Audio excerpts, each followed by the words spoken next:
9470kHz, 9470kHz.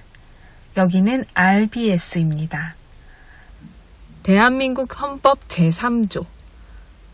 대한민국의 영토는 한반도와 그 부속 도서로 한다. 북한에 있는 동포 여러분도 헌법상 대한민국 국민입니다. 2026년 새해에는 북한을 포함한 모든 공산주의 이념에 동조하는 세력들이 무너지고 자유를 누리는 해가 되기를 소망합니다.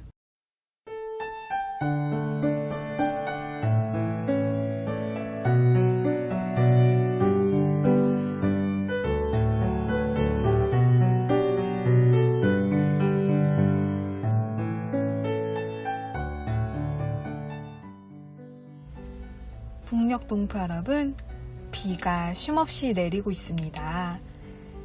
장마철의 연속인데요. 더운 것보다는 습기가 가득해서 빨래를 해도 빨래가 잘 마르지를 않네요. 저는 요즘에는 에어컨을 틀고 자다가 추워서 이불까지 덮고 자는 모습을 보면서요. 문득 어렸을 적에 저의 여름이 기억이 났습니다.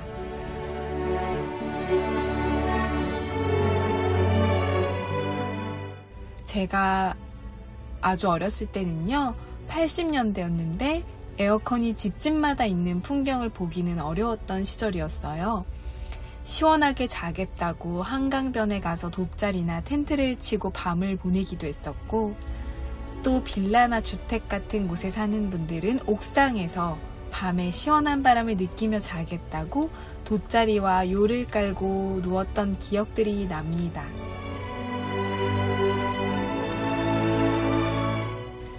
사람이 환경에 참 적응을 쉽게 하는 것 같다는 생각이 들었습니다. 북한의 열악한 환경에서 사선을 넘어온 탈북민에게 가끔 물어봅니다. 특히 겨울에는요, 이 정도 추위는 북한에 비하면 아무것도 아니지 않아요? 라고 물으면 여전히 춥다고 합니다. 한국에서 더 따뜻하고 좋은 옷을 많이 입고 이쯤의 추위는 괜찮을 줄 알았는데 지내다 보니까 겨울은 여전히 춥다고 하네요. 북한에서 그 너덜한 옷을 입고 어떻게 견뎠는지 돌이켜보면 지금은 할 수 없겠다는 생각이 든다고 합니다. 우리가 이렇게 좋은 환경이 되면 지난날의 고통의 체험을 잘 기억하지 못할 때가 많죠. 하지만 하나님의 은혜는 우리가 자꾸 꺼내서 기억했으면 좋겠습니다.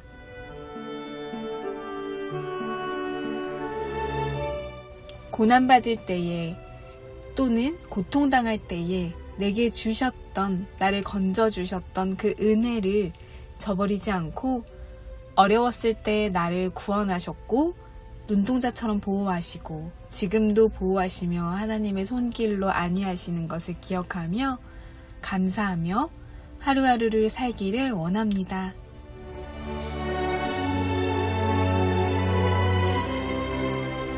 찬양으로 RBS 시작할게요. 하나님의 은혜. 찬양 후에 날씨 전해드립니다.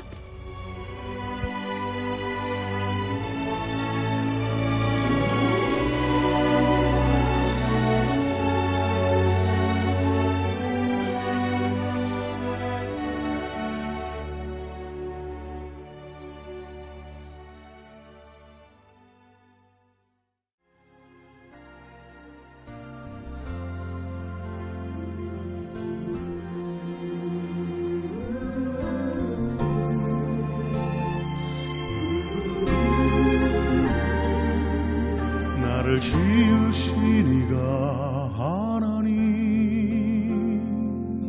나를 부르시니가 하나님, 나를 보내시니도 하나님, 나의 나 된 것은 다 하나님 은혜라. 나의 달려갈 길 다가도록 나의 마지막 호흡 다하도록 나로 그 십자가 함께 하시니 나의 나 된 것 하나님 은혜라 한량 없는 은혜 갚을 길 없는 은혜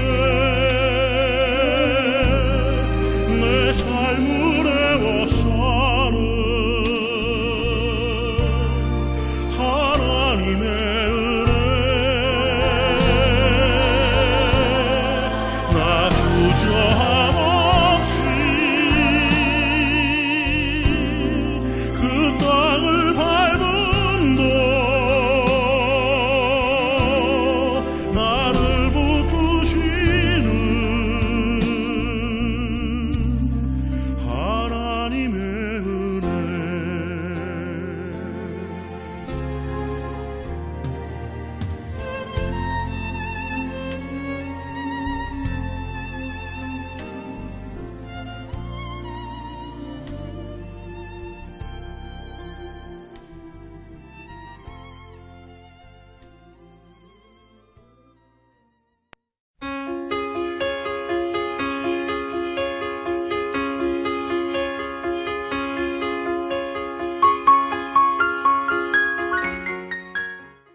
북한 종합 날씨 예보입니다. 9일과 10일 전 지역 흐리고 비 오겠습니다. 지역별 날씨 예보입니다. 평안남도 평양 내일과 모레 날씨 흐리고 가끔 비 오겠습니다. 최저기온 22도에서 최고기온 28도까지 오르겠습니다. 평안북도 신의주 내일과 모레 날씨 흐리고 가끔 비 오겠습니다. 최저기온 21도에서 최고기온 25도까지 오르겠습니다. 자성 내일과 모레 날씨 흐리고 비 오겠습니다. 최저기온 19도에서 최고기온 27도까지 오르겠습니다. 황해도 해주 내일과 모레 날씨 흐리고 비 오겠습니다. 최저기온 22도에서 최고기온 25도까지 오르겠습니다. 개성 내일 날씨 흐리고 비 오겠습니다. 모레는 날씨 흐리고 오전에 가끔 비 오겠습니다. 최저기온 23도에서 최고기온 28도까지 오르겠습니다. 함경남도 함흥 내일 날씨 흐리고 가끔 비 오겠습니다. 모레는 날씨 흐리고 오전에 가끔 비 오겠습니다. 최저기온 21도에서 최고기온 27도까지 오르겠습니다. 해산 내일 구름 많고 오후에 가끔 비 오겠습니다. 모레는 날씨 흐리고 가끔 비 오겠습니다. 최저기온 17도에서 최고기온 28도까지 오르겠습니다. 함경북도 청진 내일 날씨 흐리고 구름 많겠습니다. 모레는 날씨 흐리겠습니다. 최저기온 19도에서 최고기온 30도까지 오르겠습니다. 무산 내일과 모레 날씨 흐리고 가끔 비 오겠습니다. 최저기온 14도에서 최고기온 23도까지 오르겠습니다. 바다 날씨 해봅니다. 동해 북부 앞바다와 먼바다 내일 날씨 흐리고 한때 비 오겠습니다. 모레는 앞바다는 날씨 흐리고 구름 많겠고 먼바다는 구름 많고 오전에 한때 비 오겠습니다. 파고는 앞바다와 먼바다 1에서 2m 되겠습니다. 서해 북부 앞바다와 먼바다 내일과 모레 날씨 흐리고 한때 비 오겠습니다. 파고는 앞바다 0.5에서 1.5m, 먼바다 1에서 2m 되겠습니다. 오늘의 말씀, 자기 목숨을 얻는 자는 잃을 것이요 나를 위하여 자기 목숨을 잃는 자는 얻으리라. 마태복음 10장 39절 말씀. 아멘. 이상 날씨였습니다.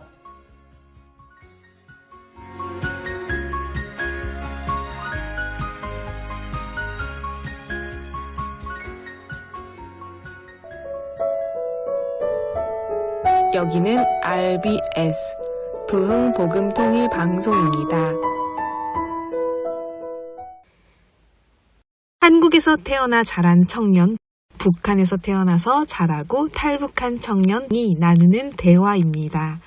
통일에 대한 다양한 시선, 그리고 우리가 통일에 대해 어떤 것을 생각하고 준비해야 하는지를 함께 대화로 나누어 보는 시간인데요. 너와 나의 어울림 방송 시간입니다. 너와 나의 어울림은 한국 기독교 순수 복음방송 극동방송과 이곳 RBS 부흥복음 통일 방송에서 들으실 수 있습니다. 북녘에 계신 우리 동포 여러분들도 어떤 이야기를 나누고 싶은지 함께 생각하시면서 통일에 대해 더욱 생각하고 간절히 바라고 기도하며 준비하는 우리가 되기를 소망합니다. 지금부터 시작합니다.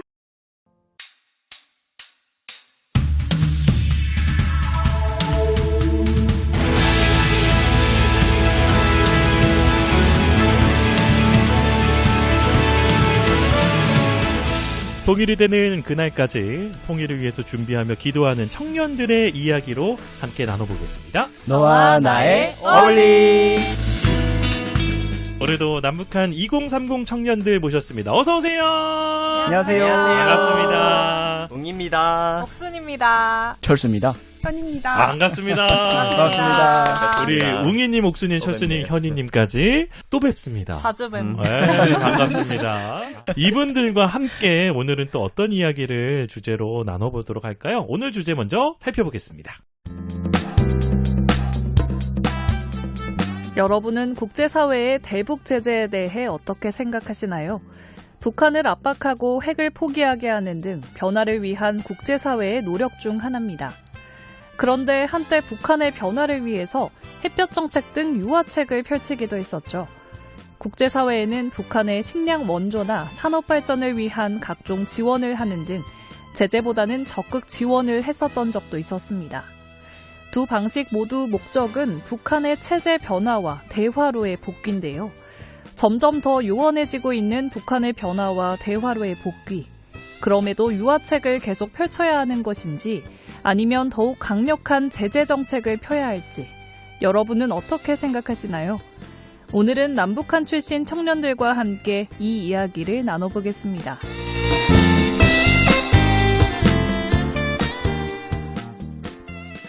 자, 북한을 대상으로 한 대북 제재, 지금 유엔을 중심으로 해서 국제사회가 대북 제재를 하고 있죠. 그런데 또 북한을 변화시키기 위한 유화책, 어떤 것이 더 효과적이고 어떤 게 지금 더 필요할까 이야기 한번 나눠보도록 하겠습니다. 어떠세요? 여러분은 각자 가지고 있는 생각도 좀 다를 것 같은데 대북 제재와 유화책 다 알고 계시죠? 네. 네. 웅이님 어떠세요? 제가 생각에는 이제 대북 제재를 해야 된다, 유화책을 해야 된다, 이런 한쪽만 치우친 좀 흑백 논리와 같은 것보다는 대북 제재의 비중을 어느 정도 두고 유화책의 비중은 어느 정도 두고 그게 좀 더 중요한 것 같습니다. 저도 이제 정권이 바뀔 때마다 이제 북한과의 관계에서 대북 제재를 할 것이냐, 유화책을 쓸 것이냐, 이게 계속 바뀌고 있는 것 같아요. 네.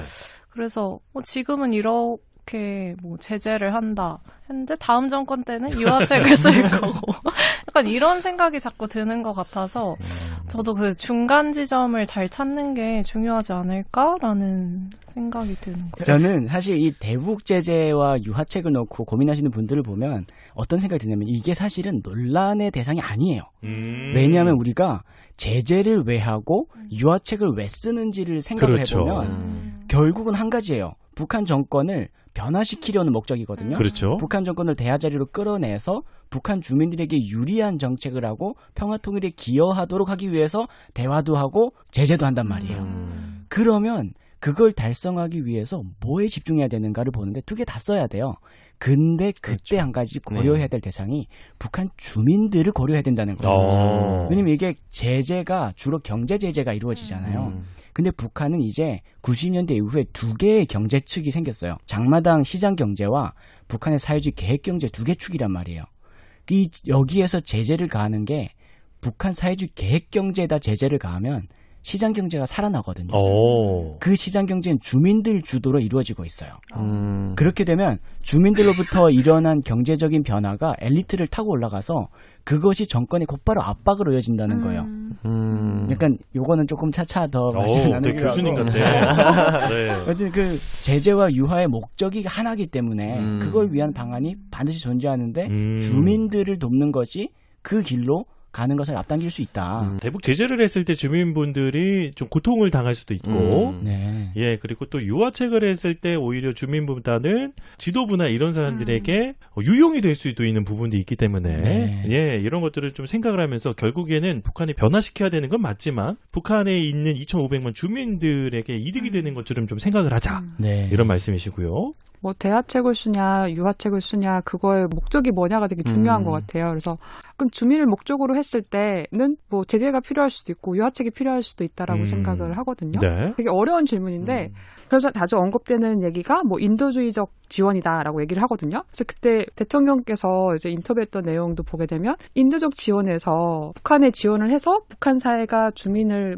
삶을 도울 수 있도록 하는 게 이제 인도적 지원이라고 네. 얘기를 하더라고요. 근데 그거는 말이 안 되는 얘기잖아요. 다 살다 오셔서 아시겠지만 누가 중심이고 누가 목적이냐, 뭐가 목적이냐에 대한 게 되게 중요한 것 같아요. 제재도 이게 좀 아쉬운 게 제재를 할 거면 확실하게 딱 해야 되는데 이게 4년 하고 또 풀리고 4년 하고 또 풀리고 약간 이런 식으로 하니까 이제 개인적인 생각이 난데 국제사회 제재도 허점이 많다 보니까. 근데 제재를 해서 사실 바뀐 것들은 있다라고 생각을 하거든요. 그래서 저도 그 탈북민들 얘기를 듣다 보게 되면 감옥에서 다른 탈북민들을 본 거예요. 네. 근데 그분들이 그 중에 이제 탈북민 중에 여기 남한에서 하는 그 남남북녀 관련 프로그램 있잖아요. 이제 만나러 갑니다. 이런 프로그램을 봤던 친구가 있는 거예요. 근데 그 친구가 너 북한 사람이냐? 근데 너 남한 국적이구나. 이렇게 얘기를 하면서 북한 사람들이 목소리를 많이 내주세요. 북한 인권에 얘기해 주세요. 그러니까 그 이유가 뭐냐라고 물어보니까 그 감옥에 계시는 여자분이 중국에 살다가 북한으로 북송된 경험이 6번이래요. 근데 옛날에는 90년대 2000년 초반까지는 되게 신체적 폭력도 되게 심하게 됐는데 하도 국제사회가 이제 북한 인권에 대해서 언급을 많이 하고 이걸 또 토대로 제재에 대해서 많이 강조하고 하다 보니까 북한이 좀 신경 쓰는구나. 북한이 이제 신체 폭행을 덜 한다는 거예요. 그래서 그런 맥락에서 이제 어느 정도 좀 효과가 있네요. 대북 제재가 저는 효과가 있다라고 생각을 하는데 그러니까 개인적인 생각입니다. 그렇죠. 할 거면 좀 더 확실하게 일관성 있게 한 8년 해보고 그때 가서 이게 아니다 싶으면 또 다른 방안들이 나올 거잖아요. 이게 옳고 좋은지 장단점이 뭔지를 보기 전에 약간 너무 짧게 가는 게 아닌가 싶어요. 좀 옥순동무 생각은 어떠십니까? 이제 대북 방송도 중단을 했잖아요. 네. 근데 이제 북한 주민분들 입장에서는 남한에서 오는 소식과 그런 걸 들을 수 있는 유일한 창구였는데 그런 것들을 중단해버리는 것 또한 대북 제재 또 유화책이 정책 중에 일부라고 생각을 하거든요. 그래서 우리 정부에서 유화책을 쓰더라도 어느 정도는 포기하면 안 되는 부분이 있다고 생각을 합니다. 그래서 북한 주민들에게 인권을 계속해서 얘기해주고 또 세계에선 어떤 일들이 일어나고 있고 이런 정보를 알려주는 그런 것들은 지속해서 들어가야 하는 것 같습니다. 네. 이게 대북 제재가 주민들에게 타격이 갈 거라고 생각하는 분들이 많이 계신데 사실상은 제재가 북한 실제 주민들 삶에 엄청난 영향을 미치진 않아요. 왜냐하면 주민들은 80% 이상이 우리 24년도 통일부에서 발간한 경제사회 실태조사 보고서에 보면 80% 가까이 되는 분들이 장마당을 시장을 통해서 의식주를 생계를 유지하는데 장마당에 직격타가 가지 않아요. 그런데 직격타를 받는 것은 북한의 공식 무역 라인이 직격타를 맞아요. 간단하게 말하면 리더가 자기를 지지한 핵심 엘리트들에게 선물을 주어야 되는데 그 선물의 수가 충분하지 않을 때는 그 핵심 엘리트 사이에 균열이 일어날 수 있다는 거예요. 근데 북한 같은 경우에는 장마당을 통해서 리더가 주는 것보다 많은 선물이 들어올 가능성이 생겨버린 거예요. 그러면 제재가 있게 되면 리더로부터 오는 선물은 줄어드는데 장마당으로부터 오는 선물이 많아지는 거예요. 그럼 엘리트들 사이에서 이 장마당을 지원하는 사람이 더 늘어나게 되죠. 그러면 장마당과 사회주의 계획경제는 정반대란 말이에요. 우리가 바라는 궁극적인 목적, 북한 정권을 끌어내는 거에 더 큰 기여를 할 수 있다. 그래서 저는 개인적으로는 국제사회 제재는 계속되고 민간 지원은 계속되면 좋겠다. 말씀하신 내용에서 제가 이렇게 선물이라고 하셨는데 그걸 선물로 저는 인식하기보다는 주민들이 혈세를 그런 느낌으로 받아들여지는데 그러면 주민들의 생활을 좀 더 핍박을 받는 그런 상태가 될 거라고 생각하는데 그 부분에 대해서는 어떻게 생각하시는지. 그 얘기하는 것 중에서 그러니까 대북 제재가 장점도 있지만 사실 북한 주민들이 어느 정도 피해를 받는다라고 생각을 하거든요. 실제적으로 그 탈북민들 중에 대북 제재 그 시점에 살았던 분들이 얘기를 하시는 거를 들어보면 부패 요금이라는 게 생겼대요. 그래서 그게 뭐냐면 뭐냐면 정부 기관 건물이 아무것도 이제 사용 무용지물이 된 거예요. 거기에다가 이제 사업하고 싶은 사람들이 있잖아요. 그렇게 해가지고 그런 사람들이 부패 요금을 받고 당구장을 하게 하고 막 이러는데 그 요금이 되게 배로 그러니까 주민들이 상납해야 되고 뇌물을 써야 되는 그런 것들이 돈들이 되게 폭등을 하게 된다라는 맞아요, 거죠. 맞아요. 이런 그런 대북 제재 맥락에서는 때문에. 피해를 받기는 하는데 오히려 그게 약간 시장 경제라는 그 시스템을 더 약간 활성화시키는 또 그렇죠. 점도 있다라고 우리 웅이님 생각을- 질문에 이게 답변이 된다고 저도 생각을 하는데 북한에서 제재가 있은 뒤에 충성자금이라는 명목으로까지 걷어가면서 거의 30%에 달하는 세금을 걷어가거든요. 그렇죠. 그러면 이게 주민들에게 손해가 아니냐라고 생각하는데 그래도 70은 주민들 거가 되는 거예요. 근데 사회주의 계획 경제가 강화가 되면 내 거는 0이에요. 근데 그렇게 해서라도 시장이 활성화가 되면 70%가 내 거고 문제는 나머지 30%도 주민들로부터 올라오기 때문에 결국에는 그 처음에는 세금을 빼앗기는 것 같지만 점차 주민들의 그 시장 경제의 안정화를 가져올 수 있다. 그런 식으로 답변이 될 수 있을 것 같습니다. 진보를 위한 적은 희생은 불가피한다. 뭐 그렇죠. 그런 의미로 네네네네. 해야 되는 거죠. 한 북한 전문 매체에서 나왔던 기사인데 우리 그 대북 제재가 막 시작이 되고 나서 주민들이 따뜻한 겨울을 보냈어요라는 기사가 하나 나왔었어요. 오히려. 그게 뭐냐면 석탄 같은 것들 원래 네. 북한 정부에서 독점으로 압수해서 수출하던 것들이 막히니까 그게 내수 시장에 풀려버린 거예요. 그러니까 주민들은 오히려 더 저렴한 가격에 석탄을 싸서 쓸 수 있었다. 요런 순기능도 있었다. 물론 제재가 주민들 삶에 어느 정도 안 부정적인 영향이 말이 있긴 되네요. 하지만 말이 되네요. 사실은 이제 대북 제재든 또 유화책으로 우리가 뭐 많은 지원을 하든 다 장단점이 있고요. 또 네네. 움직이는 저 사회에 미치는 영향이 순기능과 역기능이 분명히 있을 텐데 어떠세요? 우리 옥수님은 나를 제재할 때 움직이는 편이에요? 잘해줄 때 움직이는 편이에요? 저는 잘해줄 때 움직이죠. 제재하면 오히려 더 반항하고. 엇나가고 맞아. 반항하고 그런 마음이 드는데 북한에서는 오히려 그 반항하는 마음이 더 시장 경제를 활성화시키고 이렇게 된다고 하니까 그렇게 할수록 북한의 지도부는 변화를 하지 않으니까. 그렇죠. 네, 시장은 그렇게 움직일 수 있어도 결국에는 이 사람들이 변하지 않으니까 지금은 대북 제재를 하든 유화책을 하든 사실은 방법이 없는 것 같지만 네네. 어떻게든 뭐 이재명 대통령이 말한 것처럼 바늘 구멍이라도 뚫어야 되고 또 미국과의 대화의 자리로 끌어오기 위해서는 방법이다 저 방법이다 가리지 않고 지금은 다 해야 되는 분위기가 맞아. 아닐까 싶어요. 네네네네. 그래 사실은 저는 너무 이것도 좀 그래요. 왜냐하면 왜 정권 차원에서의 제재나 유화만을 논하냐 그거예요. 그래서 민간을 통해서 최대한 이 북한 주민들 사이에서 변화를 가속화시킨다면 정권의 변화는 불가피하다. 예. 어떤 극악무도한 독재 정권도 다 주민들의 권력에 기반하기 때문에 맞아요. 주민들 힘을 키워주면 되지 않을까. 야. 그 교회가 많이 해주고 있습니다. 한국교회가 그동안 많이 해왔던 것처럼 네네. 북한의 주민들이 스스로 움직이고 힘을 또 키울 수 있는 방법을 국제사회와 함께 더 다각도로 맞아. 노력하면서 물밑 지원을 해야 되지 않을까. 네. 그런 방법에 하나 뭐 의식을 깨치는 저희 같은 대북 방송도 마찬가지고 또 교회에서 하는 민간 뭐 인도주의적 지원도 계속해서 지원이 돼야 될 거고 참 다양한 방법들이 지금은 뭐 가리지 않고 다 동원이 돼야 되지 않을까. 네. 그런 상황인 것 같아요. 네. 마지막으로 옥순이 한 말씀 하시죠. 잘해드릴게요. 그래서 저희도 진짜 기도도 쌓는 한편에 실질적인 그런 지원이 될 수 있는 방법이 뭐가 있을까 고민을 많이 해보고 그래서 저희의 작은 이런 힘이라도 북한 주민들에게 닿을 수 있는 그 방법을 많이 생각해보고 찾아야겠다. 그리고 그 방법에는 이렇게 탈북하신 분들과 이야기를 많이 들어보고 그들에게 실질적인 그런 방안이 뭐가 있을까 많이 같이 고민해보는 게 좋을 것 같습니다. 네, 한국교회가 그런 물꼬와 장을 좀 터주고 마련해주고 했으면 좋겠어요. 네. 잘 하고 있지만 좀 네. 지치는 것 같긴 하거든요. 네. 그래서 그럼요. 지치지 말고 네.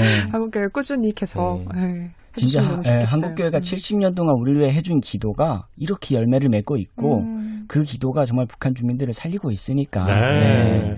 지치지 않았으면 좋겠다는 말 네. 여러분 기억하시고 하나님이 일하고 계시다는 이 확신과 네, 믿음 안에서 한 마음이 돼서 같이 동역의 그 길을 같이 걸어가 주시면 좋겠습니다. 자, 북한의 변화를 위해서 정부마다 또 다양한 방법을 통해서 대북 제재를 하든 유화책을 쓰든 계속 각고의 노력을 기울이고 있지만 북한의 변화는 결국에는 하나님께서 하셔야 될 것 같아요. 네, 하나님께 의지할 수밖에 없지만 하나님이 하실 거라는 믿음으로 오늘도 여러분도 함께 기도하면서 나아갔으면 좋겠습니다. 자, 오늘 너와 나의 어울림 또 깊은 이야기까지 함께 나눠주신 네 분의 남북한 청년분들 오늘은 여기서 보내드리도록 하겠습니다. 지금까지 웅이었습니다. 옥순이었습니다. 철수 현이었습니다. 너와 나의 어울림. 고맙습니다. 감사합니다.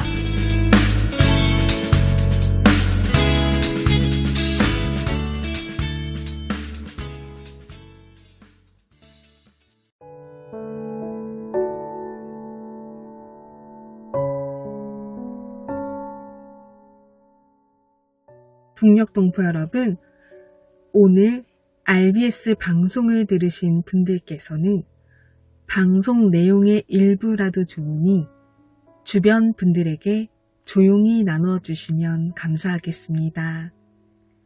이 방송은요, 자유와 복음을 전하는 소식입니다. 우리 동포 여러분께서 주변의 지인들께 이 방송을 들었던 내용 중 감동을 받았던 것을 조용히 함께 나눠주시고 그 내용을 전달해 주시면 정말 감사하겠습니다. 함께 복음통일, 자유통일을 이루어가는 시작이 될 것입니다.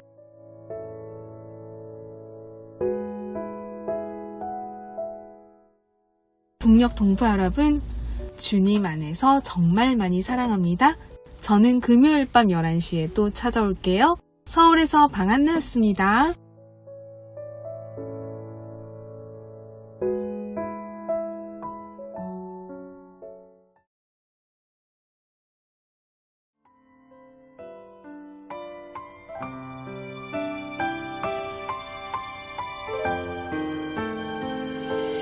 우리 마음 가운데 주님의 그 사랑으로 가득 채우며 나아가는 찬양의 시간 되길 소망합니다.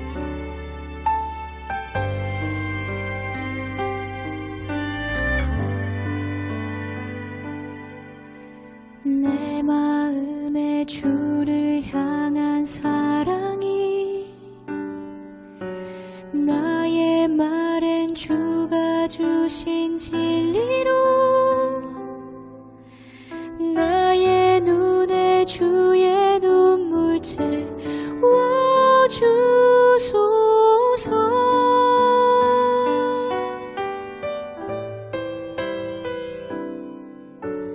내 입술에 찬양의 향기가 두 손에는 주를 닮은 섬김이 나의 삶의 주의 흔적 남게 하소서. 함께 고백하겠습니다. 하나님의 사랑이